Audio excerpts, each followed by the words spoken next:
نفهمی بزنه. من قصه از اون گفتم، یعنی ما یه آخوند داشتیم تو اصفهان، خدا رحمتش کنه، حاج آقا رضای هرندی، هیچ بگیم که خستم نشن همه.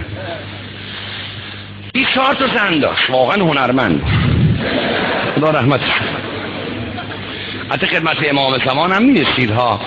زناش هم حالا برات میگم، یکیشون کور بود کلن نابینا، یکیشون بنده خدا از نظر ظاهری میگم خیلی زشت بود. این که میگم 4 تا زن داشتن، یعنی زنهایی که خیلی مثلا 2 تا دیگهشون بیوه بودن، فقط به خاطر که بچه یتیم داشتن. اینجوری نبوده که تا میگم 4 تا زن میگن عجب آخونده مثلا خوش اشتهایی بوده، اینجوری.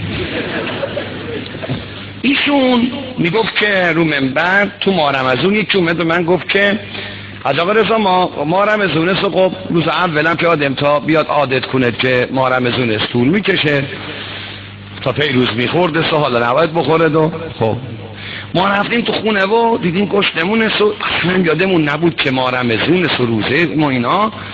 به ضعیفه گفتیم حج خانم که حج خانم 2 تا سیخ کباب درست کن و کباب رو خوردیم و بعد گفتیم خب است که دوغ هم درست کنیم و دوغ هم خوردیم و گفتیم خب است که یه قلیون هم بکشیم و قلیون هم کشیدیم و بعد دیدیم به چهار تو خونه نیستند و خلاصه تو خونه تن و یه خاک به سرمون هم کردیم و بعد هم دیدیم که بعد هوا هم که خوب است و دیگه کاری نبوده نکنه ها، یه کاری نبوده نکنه، این آخریشه.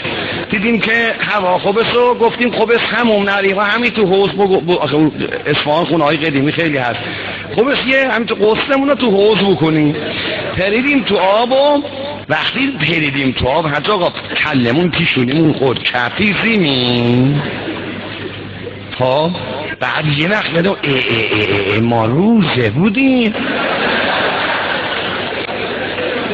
سریع اومدیم بالا که روزمون خراب نشه. حکمی روزه چیه؟ خدا رحمتش کنه. آقا رضا گفت والا روزتون که درسته، ولی من تو عمرم مسلمونی به این خری ندیده بودم.